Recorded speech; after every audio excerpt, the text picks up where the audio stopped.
Welcome to the AdExpert Podcast.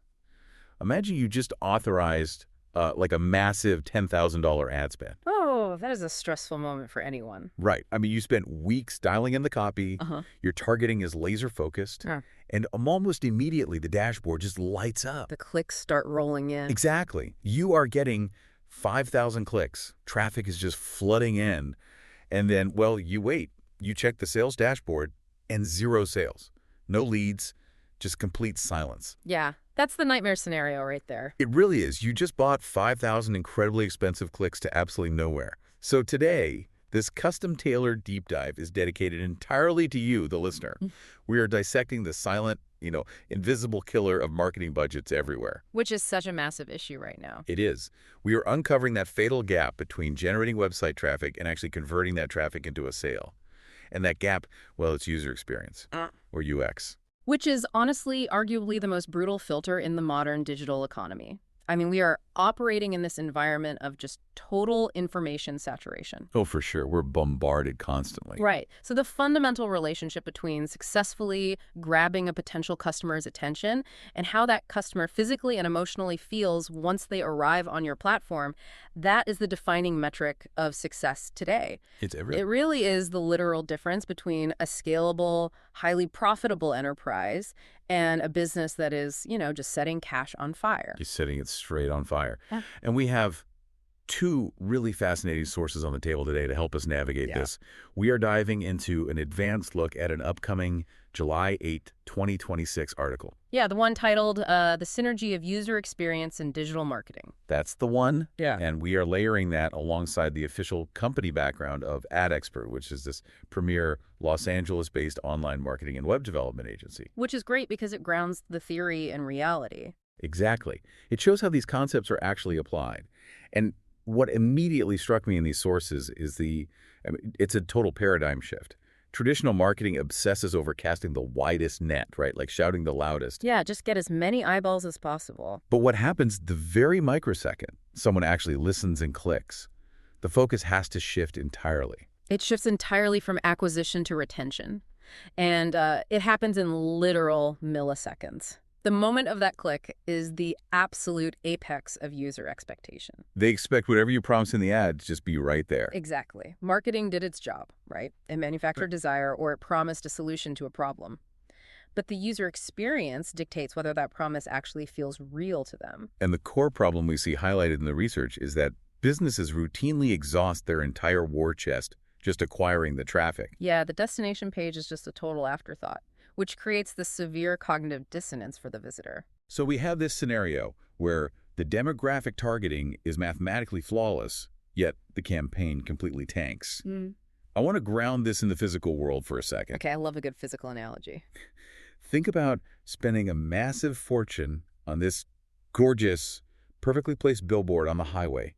It's advertising a brand new, super high-end restaurant. Right. Great visibility. Everyone sees it. Exactly. You get half the city totally hyped up. People are driving there. They're hungry. They have their wallets out. But when they finally arrive, the actual front door of the restaurant is physically jammed. Oh, wow. Yeah. They have to literally fight to get inside. Right. They have to shoulder check the door just to get in. Yeah. And once they're inside, the lighting is flickering aggressively, the music is grating, and the menu is printed in this font that's so small, it's basically unreadable. What's fascinating here is how the psychology of that physical experience translates perfectly to a digital interface. I mean, perfectly. The exact same feeling of frustration. Right. It really is. In the digital space, that jammed front door that's just a 3-second page load delay. Just 3 seconds, that's all it takes. Yeah, and that flickering lighting, that's a mobile layout where the text runs off the edge of the screen and you have to scroll sideways. Oh, I hate that. Everyone does. And what is critical to understand here is the neurological response to this friction. When a modern consumer encounters, say, a confusing navigation bar or a button that shifts right as they try to tap Or it. the shifting buttons. You try to click buy and suddenly you're clicking an ad. Right. They don't just register mild annoyance at that. The brain instantly generates subconscious mistrust. Modern consumer psychology dictates this really harsh heuristic. Which is what exactly? Basically, if your digital storefront is broken, they implicitly assume your back-end operations, your customer service, and your actual product are also broken. So we're judging the book's contents entirely by how much effort it takes just to open the cover. And this friction, it operates so silently. The article details how incredibly subtle issues, like just a slightly confusing checkout flow or a really sluggish form, act like this corrosive agent on your return on investment. Yeah, it just eats away at the margins. It's not just a lost sale. I mean, it's the total nullification of all the time, all the energy, and all that paid ad spend it took to get that person there in the first place. Instead of the old cliche of a leaky bucket, think of bad UX, more like a grocery store where the aisles are actively rearranging themselves while you are trying to shop.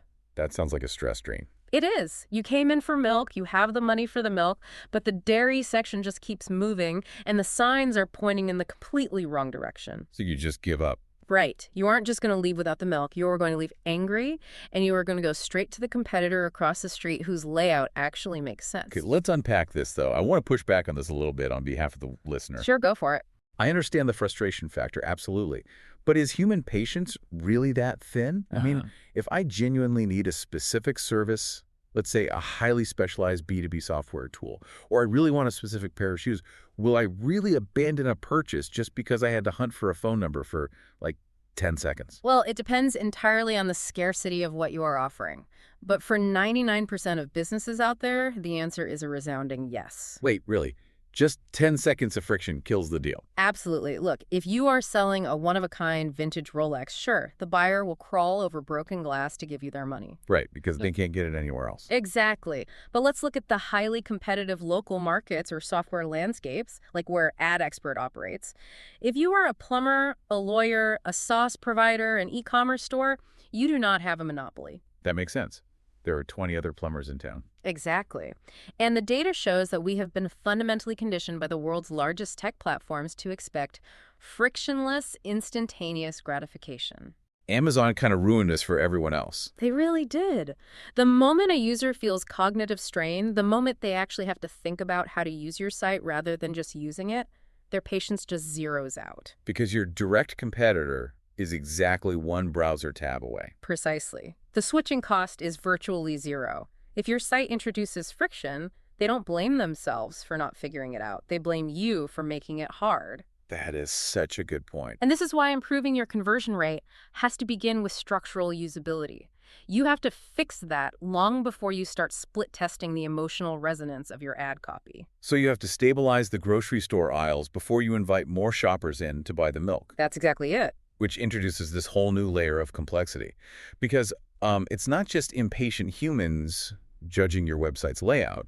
We have to look at the algorithmic side of this equation, too. Oh, absolutely. The machines are judging you just as harshly. Right. Search engines are ruthlessly evaluating your user experience, and they are doing it constantly. Right. This is a monumental shift in how optimization is understood today. Search engines, and we're primarily talking about Google here, have moved way beyond just parsing the text and the keywords on your page. It's not just about how many times you say plumber anymore. Not at all. They are actively integrating user behavior metrics into their core ranking algorithms. They measure how long someone stays on your site, how far down they scroll, and how quickly they bounce back to the search results. And Google's own research ties this directly together, right? Yes. They unequivocally correlate slow load times and layout shifts with much weaker user engagement, which directly triggers a drop in your search visibility. Let's break down the mechanics of that for a second, because how does an algorithm actually know a site is visually frustrating? It can't physically see the page like a human being does. I mean, it's just reading code. Well, it reads the code, yes, but it also measures the physical reality of the user's browser. Google uses metrics called Core Web Vitals. Core Web Vitals. Okay, what are those? They measure things like time to first byte, which is literally how many milliseconds it takes for your server to even respond. They measure cumulative layout shift. Is that the shifting buttons thing we talked about? Exactly. It tracks whether the buttons and text jump around on the screen while the page is still loading. And critically, you have to remember, they own Chrome. Oh, right. Billions of people use Chrome. Right. Because billions of people use Google's browser, Google has a direct, massive feedback loop. If an algorithm sees that 100 users click on your site and 90 of them hit the back button within 4 seconds, the algorithm doesn't need to actually see the page. The behavioral data alone proves the UX is hostile. Exactly. The human behavior tells the bot everything it needs to know. So think of Google as this highly meticulous, highly protective matchmaker, or like a party host. I like that. If Google sends people to your website, let's call it the party, and every single person who walks through the front door immediately turns around and leaves because the vibe is just off, well, Google notices. They absolutely notice. And eventually, the matchmaker is going to stop sending people to your party, because recommending a terrible experience damages Google's own reputation as a reliable matchmaker. If we connect this to the bigger picture, that underlying mechanic explains why a slow, confusing site will be buried on page 4 of the search results, even if the content is highly researched, beautifully written, and backed by great links. Wow. So SEO and UX are really rarely separate problems anymore. They are no longer distinct, siloed disciplines. An environment optimized for search engines is, by structural definition, a smoother, frictionless experience for human visitors.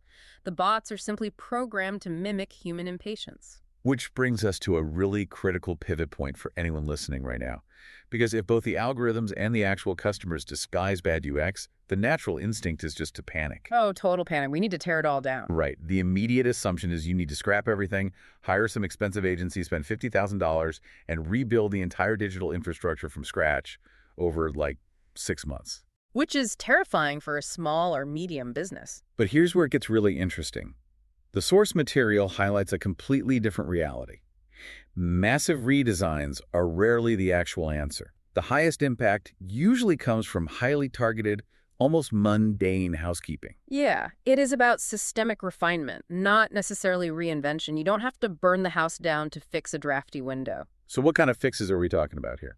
The article outlines some very practical surgical fixes that yield massive returns. Take image compression and script reduction, for example. Okay, what does that actually mean for the site? Well, modern websites are often incredibly bloated with massive image files and background tracking scripts. These scripts actually block the page from rendering visually until they finish loading. So you're just staring at a blank white screen. Exactly. By simply compressing those image files and delaying any non-essential scripts, you drastically cut those load times. And that single action appeases both the core Web Vitals algorithm and the impatient human simultaneously. Precisely. It's a double win. The sources also really hammer home testing every single page on mobile devices.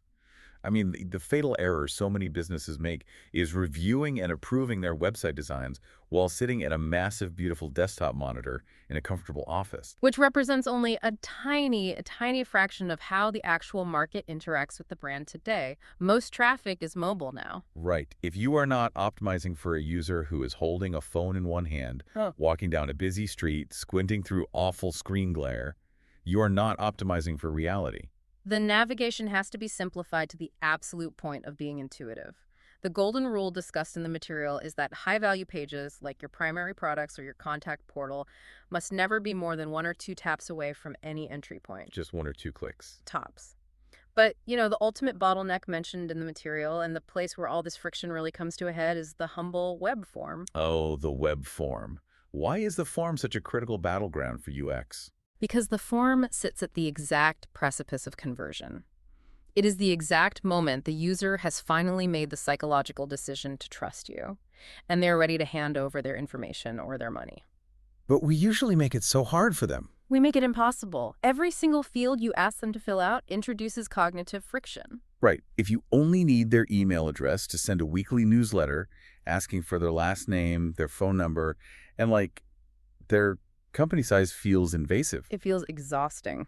It's like they have metaphorically pulled out their wallet, and you are making them complete a crossword puzzle before you actually allow them to hand you the money. And if they make a mistake on that crossword puzzle, say they format their phone number without the little dashes, or they put a space in their zip code, and your site just throws up a vague, red error message without explaining exactly what to fix. Oh, I just close the tab when that happens. Everyone does. They will just abandon the process entirely. Optimizing that specific choke point pays for itself instantly. Because you aren't paying to drive more traffic. You are simply capturing a much higher percentage of the traffic you already paid for. Exactly. It's the highest ROI fix you can make.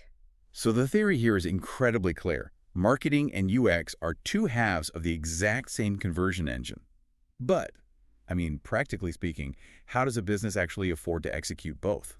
That is the challenge, isn't it? Yeah, because usually you have a marketing agency running the ads and then a completely separate web developer handling the site. And they rarely talk to each other. Right, so integrating them requires looking at a real-world application, which is exactly where the operational philosophy of AdExpert becomes incredibly relevant. Right. AdExpert is positioned specifically to solve this exact fragmentation.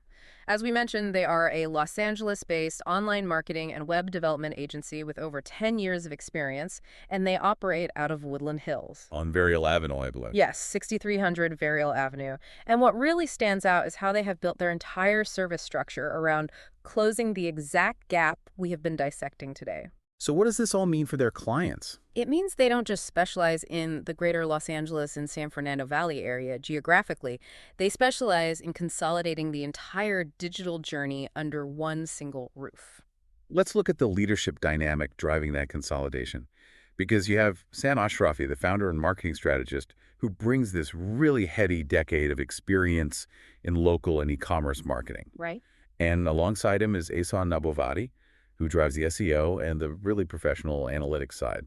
That combination of high-level campaign strategy and granular data analytics seems to be the exact bridge we've been talking about, the bridge between traffic generation and user experience. It creates a totally closed-loop ecosystem. When you look at their specific service areas, Woodland Hills, Calabasas, Winnetka, Tarzana, Encino. Sherman Oaks, West Hills, Reseda, Burbank, and Van Nuys. They really cover that whole local footprint. They do. And when you look at their service roster, they are handling the Google Ads management, the local SEO, and the social media to drive all that acquisition. But simultaneously, they are executing the actual web development on platforms like Shopify and WordPress. Which is huge.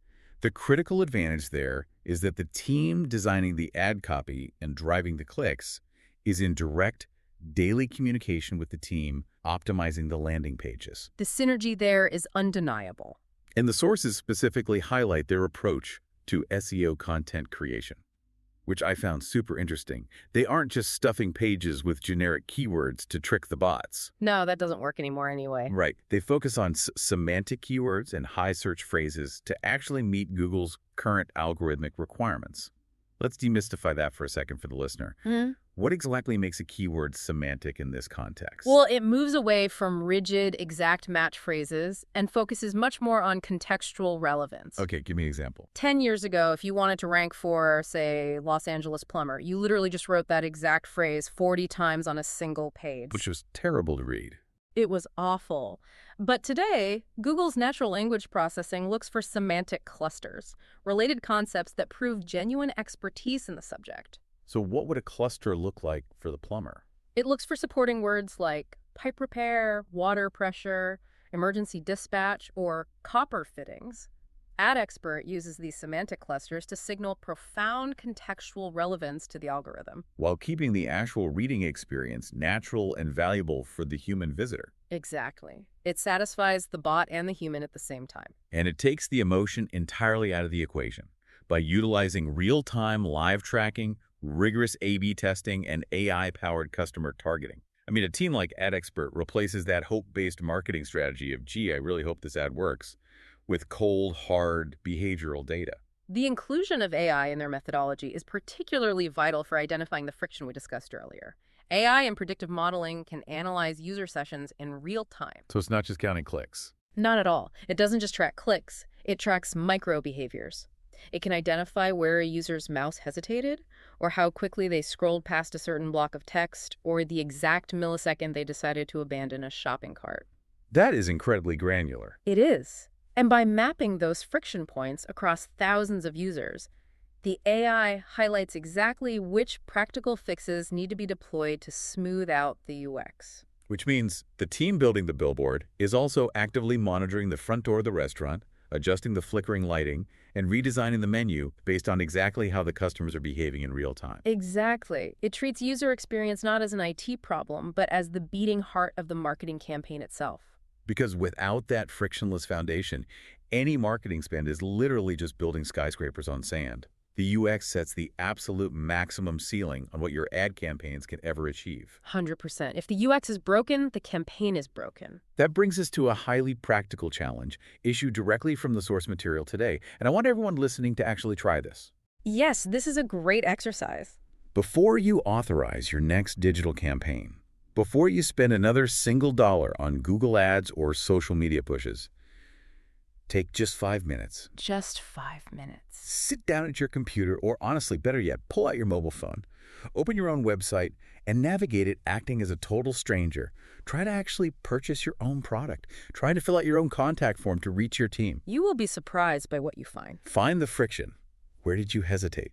What was confusing? I guarantee you the friction is there. It is always there. It's usually hiding in plain sight. And, as you conduct that audit, I want you to consider a complete inversion of the paradigm we've explored today. Oh, what do you mean? Well, we have spent this entire deep dive analyzing how a poor user experience acts as a silent killer, right? Quietly undoing brilliant marketing. But what happens if we flip that equation entirely? What if a genuinely exceptional, hyper-intuitive, completely frictionless user experience isn't just a container for your marketing, but actually becomes your most powerful marketing tool in its own right? Wow, okay. Could the simple act of making your customer's life effortlessly easy transform them from just a passive buyer into your loudest, most aggressive advocate? The experience itself becomes the marketing. That is a brilliant framework to view your digital presence through. Well, thank you for joining us on this deep dive. Take that 5-minute challenge, keep questioning the mechanics of the digital world around you, and we will see you next time.